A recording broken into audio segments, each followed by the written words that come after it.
तो कैसन बानी रउआ लोग? ठीक बानी नो? बिल्कुल ठीक होके की भी चाहिए, क्योंकि जब तक आप लोग ठीक नहीं होंगे तब तक हम लोग अच्छे से पढ़ नहीं पाएंगे। तो हमनी के ठीक होके के पढ़ी काहेला, कैसे हमनी के पढ़े के बा। अब पढ़े के काहेला बा कि हमनी के टारगेट बा 2026 और टारगेट कंप्लीट करे खातिर एकदम जी जान से हमनी के का करे के बा, मेहनत करे के बा। तो आप लोगों का स्वागत है आपके अपने लर्निंग प्लेटफॉर्म अचीव गोल कोचिंग सेंटर में। आज के इस वीडियो में हम लोग पढ़ेंगे मैथ का फर्स्ट चैप्टर। और फर्स्ट चैप्टर हम लोग का कौन सा है? हम लोग तो सीबीएसई बोर्ड का फर्स्ट चैप्टर जो हमारा इंट्रोडक्शन वीडियो उसको कंप्लीट कर लिए, लेकिन आज हम लोग पढ़ेंगे यूपी बोर्ड का मैथ का फर्स्ट चैप्टर जो है कि हमारा वास्तविक संख्या, उसका हम लोग सबसे पहले आज क्या करेंगे, जो परिचय है यानी कि इंट्रोडक्शन, उसको क्या करेंगे, कंप्लीट करेंगे।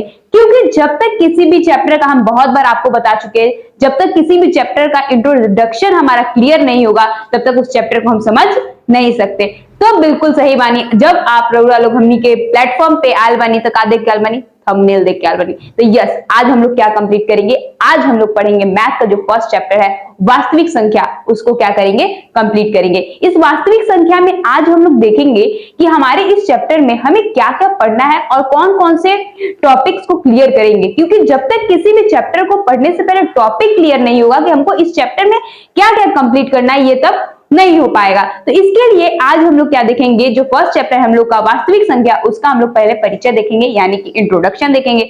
जब हमारा इंट्रोडक्शन हमें अच्छी तरीके से समझ में आ जाएगा तो उसके बाद हमारा जो एक्सरसाइज 1.1 और 1.2 है उसको क्या करेंगे, कंप्लीट करेंगे। तो पहले आइए देखते हैं इंट्रोडक्शन क्या है और इस चैप्टर में हमें क्या क्या पढ़ना है। तो चलिए आइए देखते हैं इंट्रोडक्शन। तो चलिए आइए समझते हैं अपने इस पार्ट को। देखिए पहला पार्ट जो हम लोग का दिया हुआ है गणित का, वे दिया हुआ है वास्तविक संख्याएं। अब देखिए हम पहले समझेंगे वास्तविक संख्या क्या होती है। तो वास्तविक संख्या समझने से पहले इसमें एक और हमारा टर्म है, वे है हमारा संख्या। तो हम पहले ये जानेंगे कि संख्या क्या है। देखिए संख्याएं जो होती है दो तरह की होती है। एक हमारा संख्या होता है जो कि लिखा हुआ है बोर्ड पे, क्या लिखा हुआ है,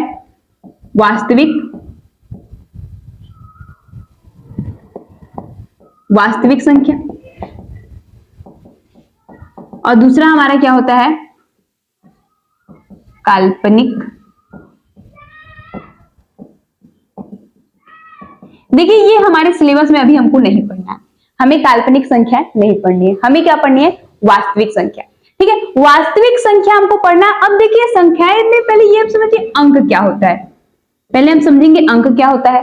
देखिए अंक क्या होता है, जो 0 से लेकर 1 तक, जो 0 से लेकर कहां तक होता है, 9 तक होता है। यानी कि 0 से लेकर 0, 1, 2, 3, 4, 5, 6, 7, 8, 9, ये हमारा सब क्या है, अंक है। और टोटल कितने अंक है 0 से लेकर 9 तक, ये टोटल कितने हो जाएंगे, 10। कितने हो गए, 10 अंक हो गए। ठीक है, अब हमने समझा अंक क्या है, फिर वास्तविक संख्या समझेंगे। वास्तविक संख्याएं दो तरह की होती हैं। एक हमारा संख्या होता है परिमेय संख्या होता है, एक हमारा क्या होता है, अपरिमेय संख्या होता है। यानी कि वास्तविक संख्याएं कितनी तरह की होती हैं, दो तरह की होती हैं। एक हमारा क्या होता है, परिमेय संख्या, दूसरा हमारा क्या होता है, अपरिमेय संख्या। ठीक है, परिमेय संख्या क्या होता है, परिमेय संख्या क्या होता है, जल्दी बताइए, परिमेय संख्या क्या होता है। क्या कुछ बच्चे कह रहे हैं कि जो वो पी बाई क्यू के फॉर्म में, हाँ सही बोला, आगे बोलिए, जो पी बाई क्यू के, हाँ आप लोग सही कह रहे हैं। जो संख्या पी बाई क्यू के रूप में होती है उसे क्या कहते हैं हम लोग, परिमेय संख्या कहते हैं। और एक कंडीशन ये भी है कि हमारा क्यू जो होना चाहिए कभी भी 0 नहीं होना चाहिए। यानी कि जो संख्याएं पी बाई क्यू के रूप में हो, कि पी बाई क्यू के रूप में हो और Q नॉट इक्वल टू 0, यानी कि ये जो P बाई क्यू के रूप में लिखते हैं इसे क्या कहते हैं, अंश कहते हैं, और इसे क्या कहते हैं, हर कहते हैं। यानी कि हमारा जो हर है ये कभी भी 0 नहीं होना चाहिए। अगर 0 होता है तो वह परिमेय संख्या नहीं होगा। यानी कि जो संख्या P बाई क्यू के फॉर्म में हो और Q नॉट इक्वल टू 0 हो, वे हमारी संख्या क्या कहलाती है, परिमेय संख्या कहलाती है। ये तो समझ में आया।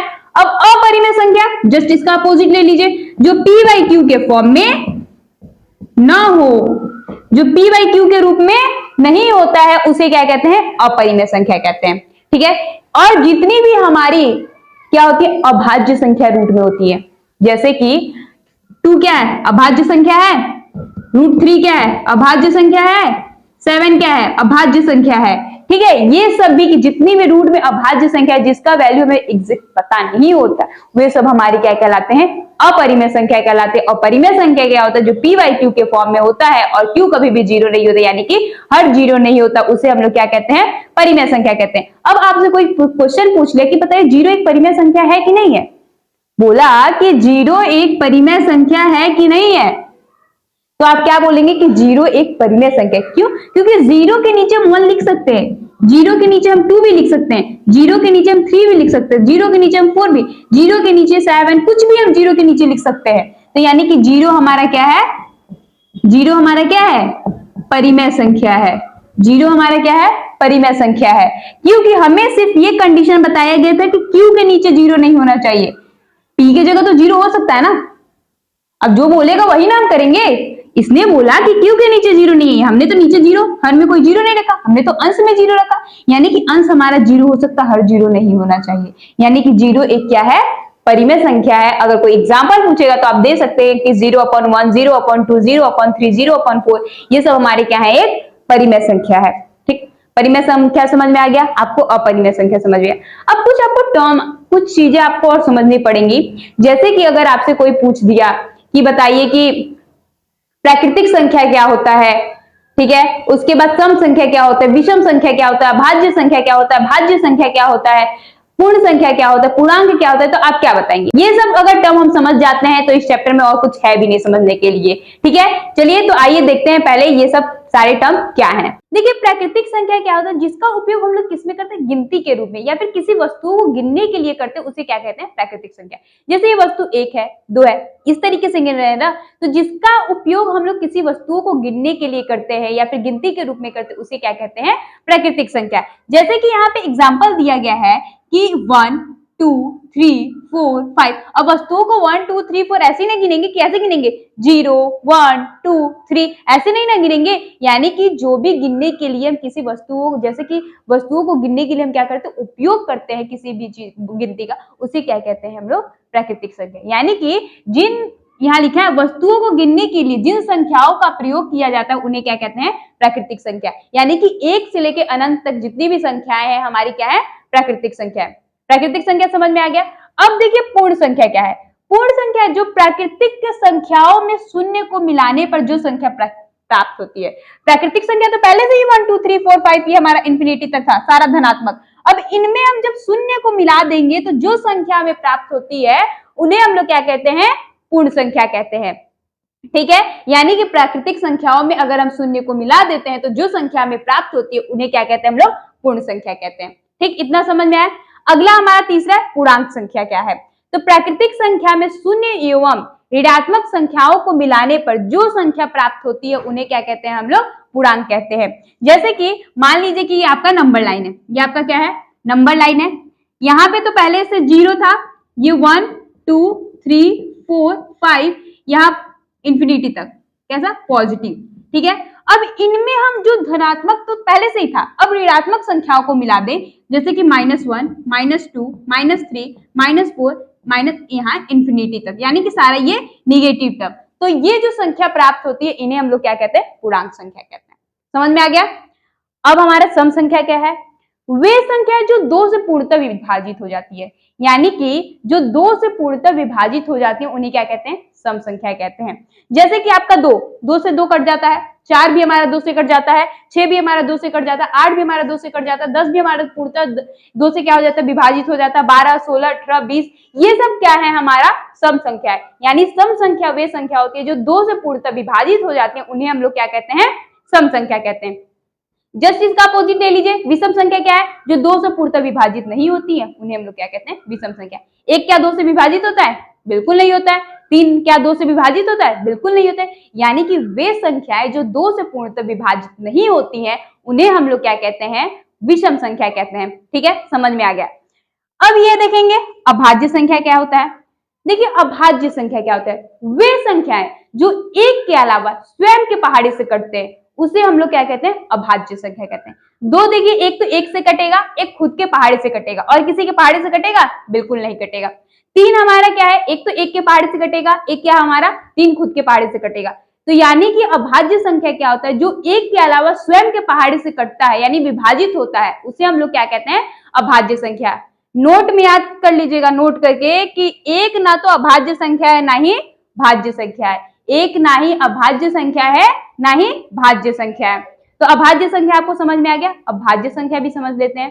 भाज्य संख्या क्या होता है, एक तो एक के पहाड़े से भी कटेगा, एक तो खुद के पहाड़े से भी कटेगा और दूसरे पहाड़े से भी कट जाता है, उसे क्या कहते हैं, भाज्य संख्या कहते हैं। यानी कि खुद के अलावा किसी और के पहाड़े से भी कट जाए, उसे क्या कहते हैं, भाज्य संख्या कहते हैं। यानी कि ये भी कह सकते हैं जिसका फैक्टर यानी कि गुणनखंड 2 से ज्यादा होता है, उसे हम लोग क्या कहते हैं, भाज्य संख्या कहते हैं। जैसे कि 4, देखिए 4 आपका क्या है, भाज्य संख्या है। क्यों? क्योंकि ये तो एक के पहाड़े से भी कटेगा, 2 के भी पहाड़े से कटेगा, खुद के भी पहाड़े से कटेगा। यानी जब इसका गुणनखंड करेंगे तो 1 2 2, यानी कि 2 से ज्यादा इसका गुणनखंड है कि नहीं, तो ये हमारा क्या है, भाज्य संख्या है।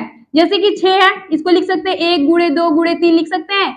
9 को क्या लिख सकते हैं, 1 गुणे 3 गुणे 3 लिख सकते हैं। 8 को क्या लिख सकते हैं, 1 गुणे 2 गुणे 2 गुणे 2 कर सकते हैं। यानी कि जिसका 1 से ज्यादा यानी कि 2 से ज्यादा गुणनखंड होता है, उसे क्या कहते हैं, हम लोग भाज्य संख्या कहते हैं। तो ये भाज्य संख्या समझ में आ गया। अभाज्य संख्या भी आप लोग समझ ही गए कि यानी कि एक या एक तो खुद एक है और एक खुद के पहाड़े से जो कटता है, उसे क्या कहते हैं, हम लोग अभाज्य संख्या कहते हैं। जैसे कि 2 क्या है, एक तो खुद एक के पहाड़े से कटेगा, 1 1 जा 1, 1 2 जा 2, ठीक है। फिर ये 2 हमारा किससे कटेगा, 2 के टेबल से, 2 1 जा 2, और किसी के टेबल से कटेगा, और किसी की टेबल से कटेगा नहीं ना। तो भाज्य संख्या क्या होता है, जो एक के पहाड़े से और खुद के पहाड़े से कटता है, उसे क्या कहते हैं, भाज्य संख्या होता है। सम संख्या क्या होता है, जिसका हम लोग किसी वस्तु को गिनने के रूप में प्रयोग करते हैं, ठीक है, उसे क्या कहते हैं, उन संख्याओं को हम लोग सम संख्या, प्राकृतिक संख्या, सॉरी, प्राकृतिक संख्या किसे कहते हैं, अगर कोई वस्तु है उसे गिनने के लिए जिस संख्याओं का उपयोग करते हैं, उसे हम लोग क्या कहते हैं, प्राकृतिक संख्या कहते हैं। हमारा पूर्ण संख्या क्या होता है, जो प्राकृतिक संख्या में 0 आ जाता है और 0 के बाद मिलने के बाद जो संख्याएं हमें प्राप्त होती है, उसे हम लोग पूर्ण संख्या कहते हैं। पूर्णांक क्या होता है, प्राकृतिक संख्याओं में हमारा तो पहले से ही प्राकृतिक संख्या है, उसमें 0 भी मिला है, ठीक है, तो पूर्ण संख्या बन गया। और पूर्ण संख्याओं में हमने क्या किया, निगेटिव भी, इंटीजर निगेटिव नंबर्स भी यानी कि धन ऋणात्मक नंबर भी मिला दिया, तो जो संख्या हमें प्राप्त होगी उसे हम लोग क्या कहते हैं, पूर्णांक कहते हैं, ठीक है। सम संख्या क्या हो गया, जो 2 के पहाड़े से कटता है उसे क्या कहते हैं, सम संख्या कहते हैं। अब विषम संख्या क्या होता है, जो 2 के पहाड़े से नहीं कटता उसे विषम संख्या कहते हैं। अभाज्य संख्या क्या होता है, जो खुद के पहाड़े से कटे और एक के पहाड़े से कटते, उसे हम लोग क्या कहते हैं, अभाज्य संख्या कहते हैं। और भाज्य संख्या क्या कहते हैं, कि जो खुद के पहाड़े से भी कटे और किसी और के भी पहाड़े से कट जाए, उसे क्या कहते हैं, भाज्य संख्या कहते हैं। तो हम लोग इतना समझ गए, ठीक है। अब देखिए हम लोग को इसमें समझना है कि ल स म स क्या है, ठीक है, क्योंकि इस एक्सरसाइज में हमको ल स म स जानना बहुत ज्यादा जरूरी है, क्योंकि ये सारा चैप्टर ल स म स भाज्य अभाज्य इसी पे क्या हुआ है, टिका हुआ है, ठीक है, और परिमेय अपरिमेय संख्याओं पे। तो चलिए आइए देखते हैं कि ल स म स क्या है। तो चलिए आइए देखते हैं कि हमें और क्या पढ़ना है। देखिए इसमें जो हमारा अगला टॉपिक है, इसमें दिया है अंकगणित का आधारभूत प्रमेय, ठीक है। अब अंकगणित का आधारभूत प्रमेय इसमें क्या है, जो हम लोग का ये चैप्टर है वास्तविक संख्या, इसमें इसका क्या उपयोग है, तो इसमें इसका यही उपयोग है। इसमें बोला है कि जितनी भी हमारी क्या है, भाज्य संख्या है, उनको हम क्या कर सकते हैं, अभाज्य संख्या के गुणनफल के रूप में लिख सकते हैं, ठीक है। अब हमारी भाज्य संख्या क्या होती है, ये अभी हमने बताया कि हमारी भाज्य संख्या वे संख्या होती है जो खुद के अलावा और भी संख्याओं से क्या होती है, विभाजित हो जाती है, उन्हें हम लोग क्या कहते हैं, उन्हें हम लोग भाज्य संख्या, यानी कि खुद के पहाड़े के अलावा किसी और के पहाड़े से भी क्या हो जाती है, वे विभाजित हो जाती है, उसे भाज्य संख्या। तो यानी कि जितनी भी हमारी भाज्य संख्या है, उन्हें हम लोग क्या कर सकते हैं, अभाज्य संख्याओं के गुणनफल के रूप में व्यक्त कर सकते हैं। यही हमारा अंकगणित का आधारभूत क्या है, प्रमेय है, ठीक है। अब हम समझेंगे कि ल स और म स क्या। तो ल स का फुल फॉर्म जो होता है, पूर्ण रूप, उसे हम लोग क्या कहते हैं, लघुत्तम समापवर्त्य। अब ये देखिए यहाँ पे म स में महत्तम समापवर्तक है, यहाँ पे लघुत्तम में लघुत्तम समापवर्त्य है, ठीक है। तो ये थोड़ा डिफरेंस अपना याद रखिएगा, ठीक, इतना समझ में आ गया। अब यहाँ पे बोला है कि जितनी भी हमारी प्रत्येक भाज्य संख्या, अब मान लीजिए 44 आपका क्या है, भाज्य संख्या है ना, 44 हमारा क्या है, भाज्य संख्या। कैसे, ये तो एक किस से भी कटेगा, 2 के भी पहाड़े से कटेगा, खुद के भी पहाड़े से कटेगा, 4 के भी पहाड़े से कटेगा, 11 के भी पहाड़े से कटेगा, यानी कि अपने अलावा किसी और के पहाड़े से यानी संख्याओं से जो कटता है, उसे हम लोग क्या कहते हैं, भाज्य संख्या कहते हैं, ठीक है। अब ये तो समझ में आ गया कि ये हमारा भाज्य संख्या है। अब बोला कि भाज्य संख्याओं को अभाज्य संख्याओं के गुणनफल के रूप में व्यक्त किया जा सकता है, ठीक है। अब एक्सरसाइज जो हम लोग का 1.1 है ना, टोटल इसी पे डिपेंड है कि जितनी भी हमारी भाज्य संख्या है उसको अभाज्य संख्या के गुणनखंड के रूप में क्या कीजिए, व्यक्त कीजिए। अब देखिए 44 है, अब 44 का जब हम फैक्टराइजेशन करेंगे, गुणनखंड करेंगे, तो 2 से कितनी बार में, 22 बार में, 2 2 जा 4, 2 2 जा 4, फिर 2 से 11 बार में, फिर किससे 11 से 1 टाइम्स में। अब यानी कि 44 को हम लिख सकते हैं 2 इंटू 2 इंटू 11। अब 2 क्या बताइए, 2 क्या है, 2 हमारा एक अभाज्य संख्या है कि नहीं है, 2 हमारा क्या है, एक अभाज्य संख्या है ना, और 11 भी हमारा क्या है, अभाज्य संख्या। एक तो ये खुद के पहाड़ी से कटते हैं और एक के पहाड़ी से कटते हैं, यानी कि ये सिद्ध हो गया कि जितनी भी हमारी भाज्य संख्या उनको अभाज्य संख्या के रूप में व्यक्त किया जा सकता है। और इसको फिर हम लोग क्या लिख सकते हैं, 2 कितनी बार है, 2 टाइम्स है, क्योंकि पावर जब किसी का बेस सेम होता है तो पावर क्या होता है, यानी घात क्या होता है, जुड़ जाता है। तो 2 एक एक मिलके 2 गुणे 11, ठीक है। एक आप लोग कीजिए 66 भी क्या है, हमारा एक भाज्य संख्या है, इसको अभाज्य संख्या के गुणनखंड के रूप में व्यक्त कीजिए आप लोग, हम देख रहे हैं, कीजिए जल्दी कीजिए, हो गया, ठीक है, सही है। तो हमारा 66 है, इसको क्या कर सकते हैं, 2 से 33 टाइम्स में, फिर 3 से 11 टाइम्स में, फिर 11 से 1 टाइम्स में, यानी कि हम 66 को क्या लिख सकते हैं, 66 को लिख सकते हैं 2 इंटू 3 इंटू 11। ये 2 भी हमारा एक क्या है, अभाज्य संख्या है, 3 भी हमारा क्या है, अभाज्य संख्या है, 11 भी हमारा क्या है, अभाज्य संख्या है। तो मैं आशा करती हूँ आपको समझ में आ गया होगा, ठीक है, इतना समझ में आ गया। तो चलिए आइए अब देखते हैं कि हमें नेक्स्ट क्या समझना है इसमें। तो अगला टॉपिक हमें इसमें समझना है कि लौसा तथा मौसा में क्या संबंध है, ठीक है। तो देखिए इसमें हमारा लौसा का हमने फुल फॉर्म बता दिया था, मौसा का भी हमने आपको क्या किया था, बता दिया था, ठीक है। अब लौसा को पेपर में एलसीएम भी लिख कर आता है, ठीक है। एलसीएम का क्या होता है, लोएस्ट कॉमन फैक्टर या फिर लीस्ट कॉमन फैक्टर, और एचसीएफ का होता है हाईएस्ट कॉमन फैक्टर, ठीक है, इतना याद रखिएगा आप लोग।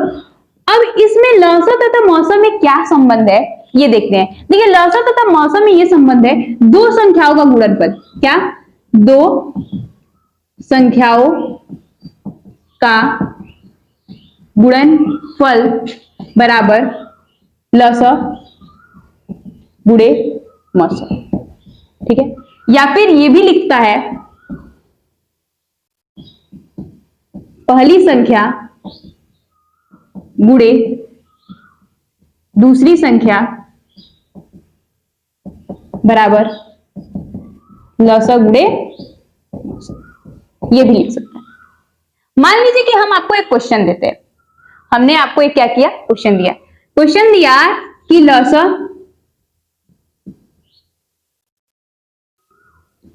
किसी संख्या का लौसा मान लीजिए 6 दिया हुआ है, कितना दिया हुआ है, 6 दिया हुआ है, उसका मौसा 5 दिया हुआ है। किसी संख्या का लौसा क्या दिया हुआ है, 6 दिया हुआ है, और मौसा मान लीजिए कि 5 या 2 कुछ भी दिया हुआ है, ठीक है। अब पहली संख्या क्या दिया हुआ है, 2 दिया हुआ है या 3 दिया हुआ है, कुछ भी मान लीजिए, 2 दिया है या 3 दिया है, तो हम बोलेंगे कि दूसरी संख्या बताइए क्या होगी, दूसरी संख्या क्या होगी। अगर कभी भी किसी भी संख्या में लौसा मौसा दिया हुआ है या पहली संख्या दिया हुआ दूसरी संख्या बोलेगा तो हम इसी फॉर्मूले का यूज करेंगे। कोई भी 3 चीज दिया हुआ है, एक पूछ रहा है, तो हम हमेशा क्या करेंगे, इसी फॉर्मूले का यूज करेंगे। यानी लौसा दिया है, मौसा दिया है, पहली संख्या पूछ रहा है, दूसरी संख्या पूछ रहा है, तो हम हमेशा इसी फॉर्मूले का क्या करेंगे, उपयोग करेंगे। देखिए इसमें क्या दिया हुआ है, लौसा दिया हुआ है, मौसा दिया हुआ है, पहली संख्या दिया हुआ, दूसरी संख्या पे पूछ रहा है, फॉर्मूला हमारे सामने रखना आपको है। पहली संख्या इसमें कितना दिया हुआ है, 3 दिया हुआ है, बीच में मल्टीप्लीकेशन है, दूसरी संख्या हमसे क्या कर रहा है, पूछ रहा है, तो यहाँ पे हम x रख देते हैं या फिर दूसरी संख्या ही रहने देंगे।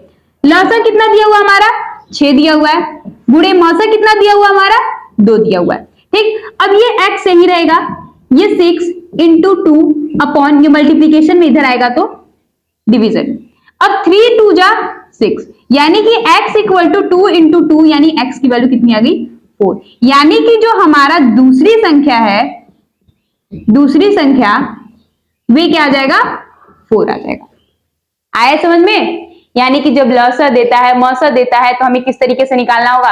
अब मान लीजिए कि डायरेक्ट आपसे क्या बोल दिया, अगर आपसे बोले कि आप क्या कीजिए, लौसा निकालिए, किसका, 66 और 420 का, और इसका भी आपको क्या करना है, मौसा भी निकालना है। किसका? 66 और 420 का। निकालिए, लौसा भी इस संख्या का निकालिए और मौसा भी निकालिए। किसके तरह? अभाज्य गुणनखंड विधि द्वारा। आप जानते हैं इसको कैसे निकालेंगे हम लोग, अभाज्य गुणनखंड विधि द्वारा निकालेंगे। तो लौसा निकालिए इसका पहले 66 420 का, फिर क्या कीजिएगा आप लोग मौसा ही निकालिएगा 66 और 420 का। तो अभी इसके पहले हम लोग शायद 66 वाला किए थे कि अगर 66 लिखा है तो इसका लौसा कैसे निकलेगा, यानी इसका गुणनखंड कैसे करेंगे। 2 से जाएगा 33 टाइम्स में, फिर 3 से जाएगा 11 टाइम्स में, फिर 11 से जाएगा 1 टाइम्स में, यानी 66 तो कर लिए। अब किसको करेंगे? 420 को करेंगे, 420 को। ठीक है, 2 से जाएगा 2 2 जा 4, 2 1 जा 2 0, फिर 2 से जाएगा 2 1 जा 2 0, 2 5 जा 10, फिर 2 से जाएगा 2 से नहीं जाएगा। अब ये किससे जाएगा, जल्दी बताइए आप लोग, किससे जाएगा? किससे जाएगा? 3 से, एकदम बिल्कुल सही।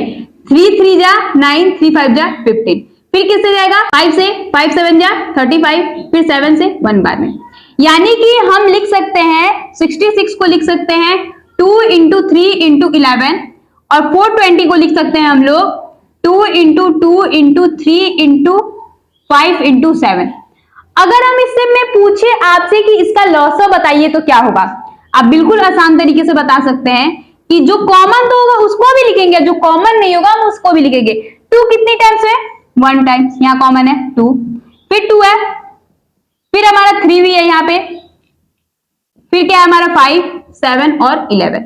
मल्टीप्लाई कीजिए, 2 2 जा 4, 4 3 जा 12, 12 5 जा 60 इंटू 77, 7 6 जा 42 का 2 4, 7 6 जा 42, 42 और 4 कितना होता है?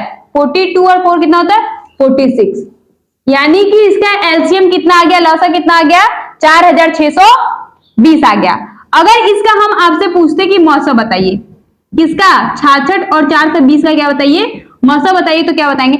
जो इसमें कॉमन होता है, यानी कि जो इसमें उभयनिष्ठ मिलता है वही हमारा क्या होता है? मौसा होता है। इसमें कॉमन क्या है? 2 है एक बार, फिर और इसमें क्या कॉमन दिख रहा है? 3 दिख रहा है, यानी कि इसका मौसा क्या हो जाएगा? 6 हो जाएगा। ठीक है, आया समझ में? बिल्कुल अच्छी तरीके से आपको समझना पड़ेगा, इसलिए समझना पड़ेगा क्योंकि आपको इस चैप्टर का क्वेश्चन करना है, और सारा क्वेश्चन इसी पे क्या है हमारा आधारित है। जब तक आप इसको नहीं समझेंगे आप क्वेश्चन बिल्कुल भी नहीं कर पाएंगे। ठीक है, तो आज का ये जो हमारा इंट्रोडक्शन वीडियो था, यानी परिचय वाला, किस चैप्टर का? वास्तविक संख्या का, ये क्या हो गया? कंप्लीट हो गया। अब जो हम लोग का नेक्स्ट वीडियो होगा ना, उसमें हम लोग क्या करेंगे, उसमें हम लोग का जो चैप्टर एक्सरसाइज है 1.1 और 1.2 है उसको क्या करेंगे? कंप्लीट करेंगे, और उसको भी अच्छी तरीके से क्या करेंगे? समझेंगे। तो चलिए मिलते हैं नेक्स्ट वीडियो में, तब तक के लिए thank you, tata bye bye.